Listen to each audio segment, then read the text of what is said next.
Hey everyone, I've had quite a few requests to do a video on all the modifications I've done to my Honda.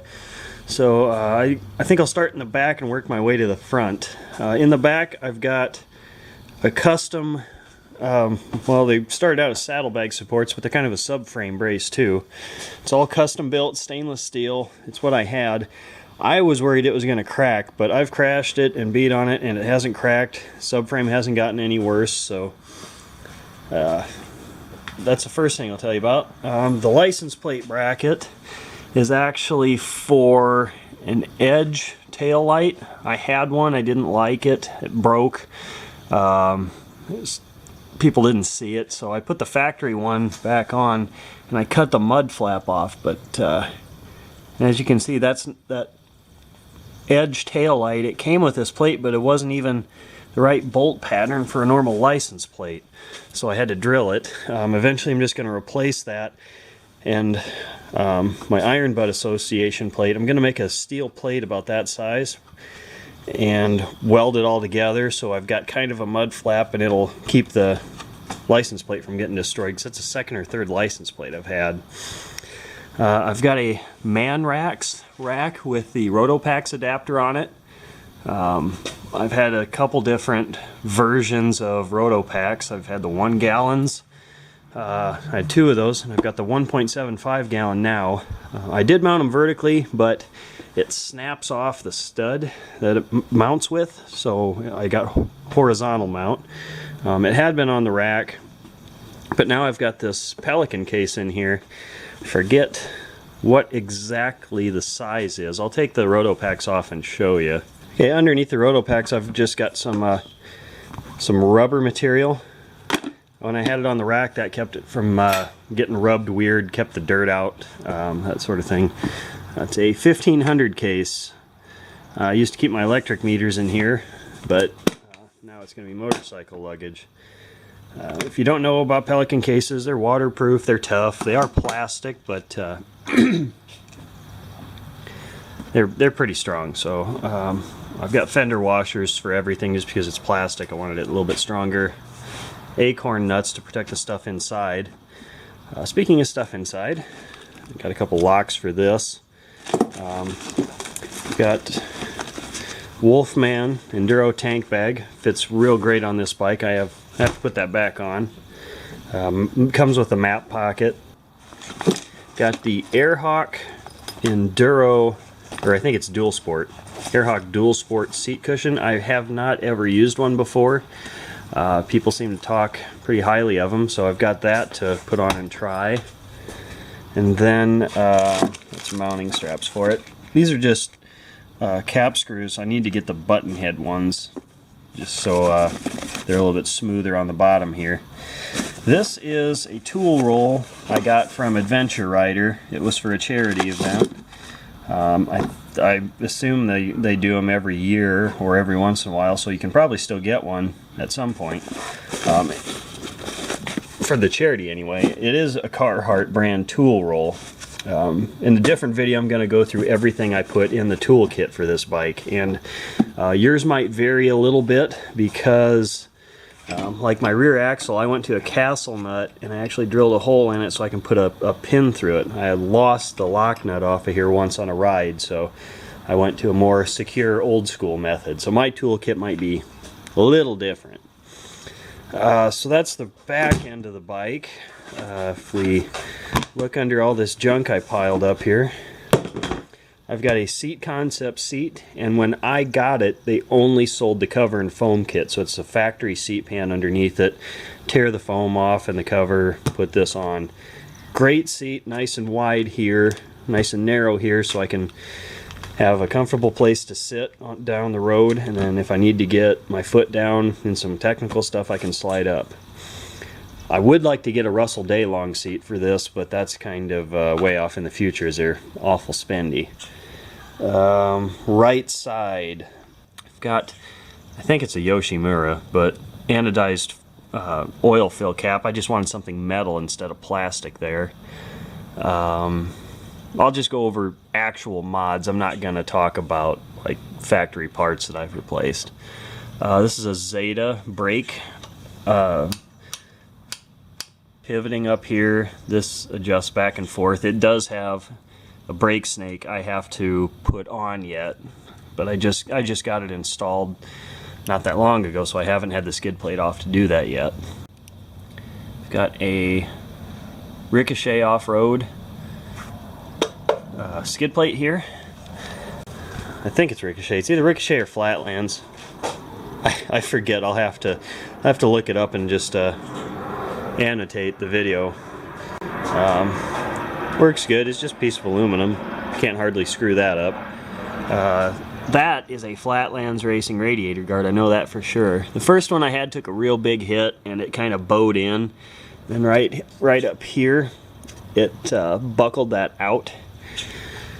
I do have one that I modified for an Acherbys tank. I got rid of that because it warped a little bit. I had one of the first ones into the country. They've changed the fuel pump mount since, so it's a lot better, but you have to take a bit of this out to fit that tank. So when I did all these upgrades this spring, I just got a new one that had this full piece of metal in it, so it's a little stronger.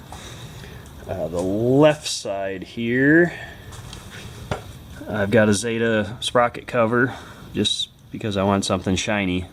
I went back to factory gearing because I'm going to be doing a lot more highway riding on this since I sold the Concourse. So I didn't want it geared so high.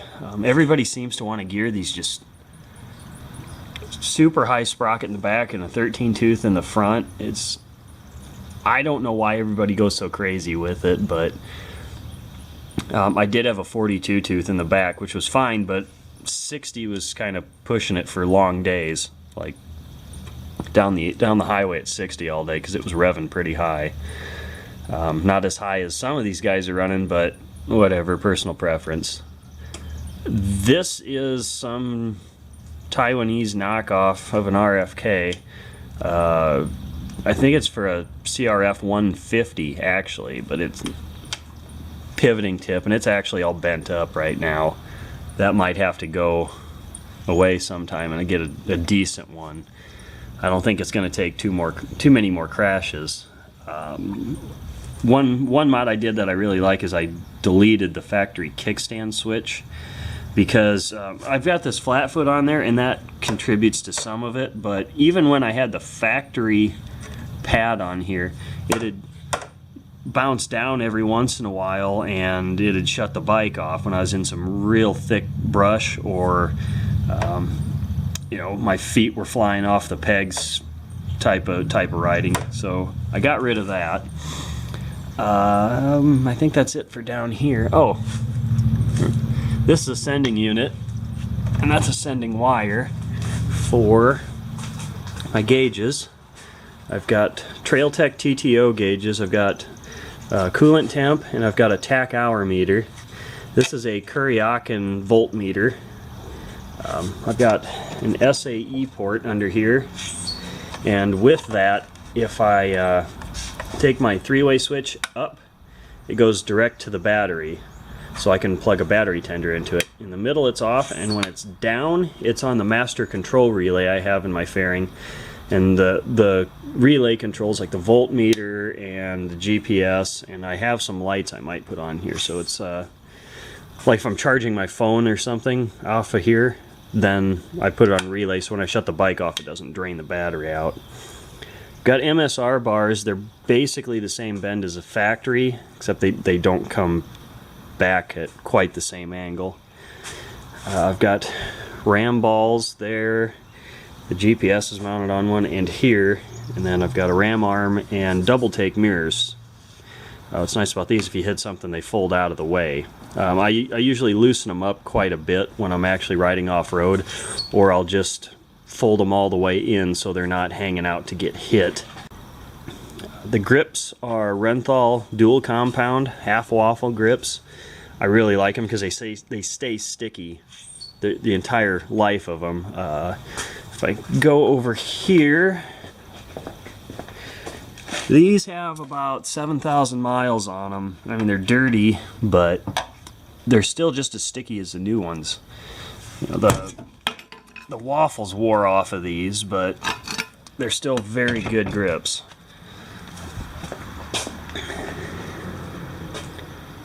The hand guards are Cycra guards, Pro Bend.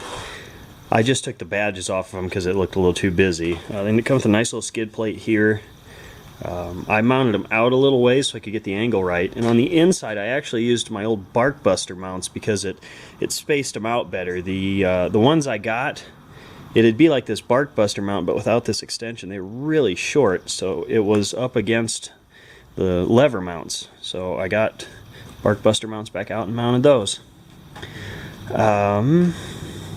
It's a Moose Racing billet throttle sleeve underneath this grip, just because I've broken so many plastic ones. My concern about this is if I hit this hard, it'll pinch shut and I won't be able to bend it back without completely disassembling everything. But this is actually the donut that my Omni Cruise rides in. This Omni Cruise, you tighten it up. Well, it should be here, but I can still show you. You tighten it up, push it down, and it holds your throttle in position, and then you can easily turn the grip in it. But again, that actually goes here.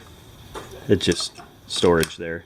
Front, just a little one. Manrax also sells these little eyelets for hauling the motorcycle around. It's very handy for tying down. That way you don't have to try and loop around your fork or your triple clamp or anything.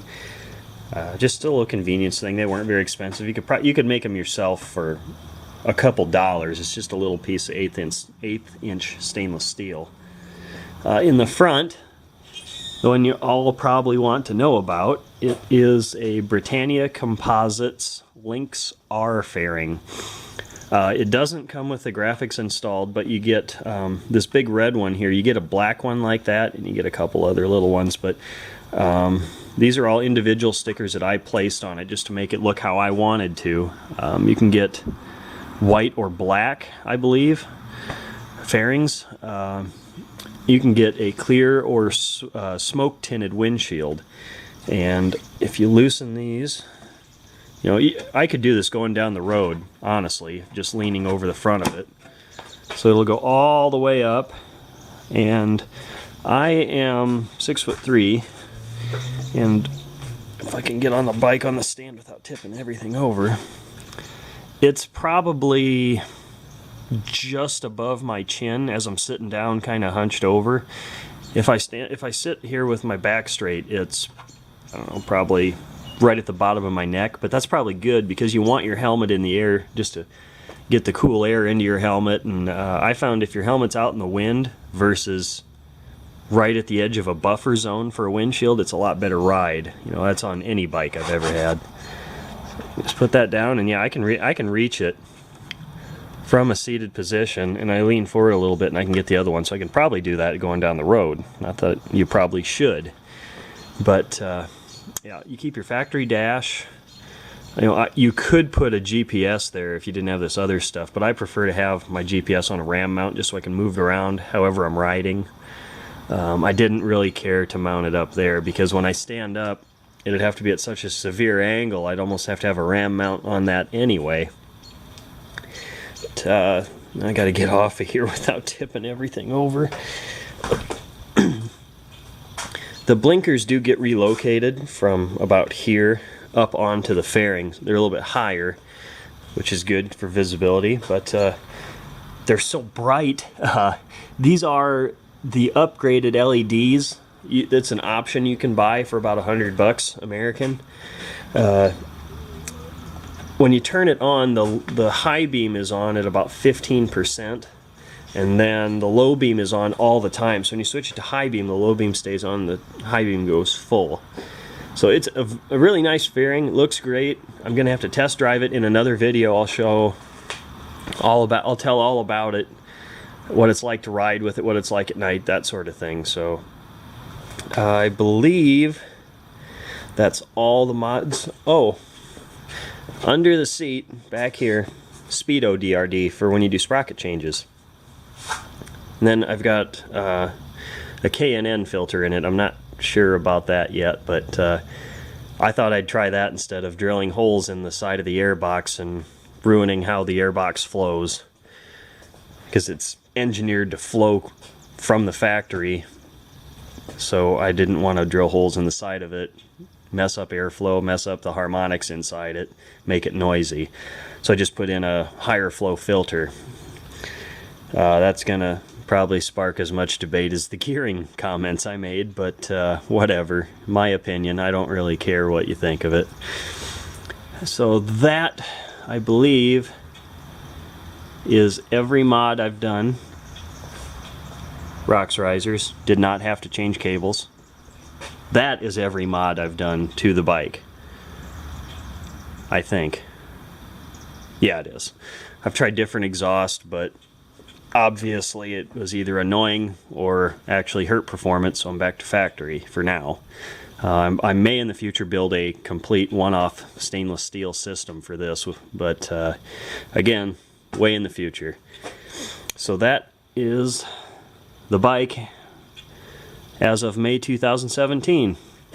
Hopefully I answered your questions. If you have questions about specific mods I've done, what it's like to live with them, how they're standing up, just let me know in the comments section and I'll do my best to answer them. Thanks for watching.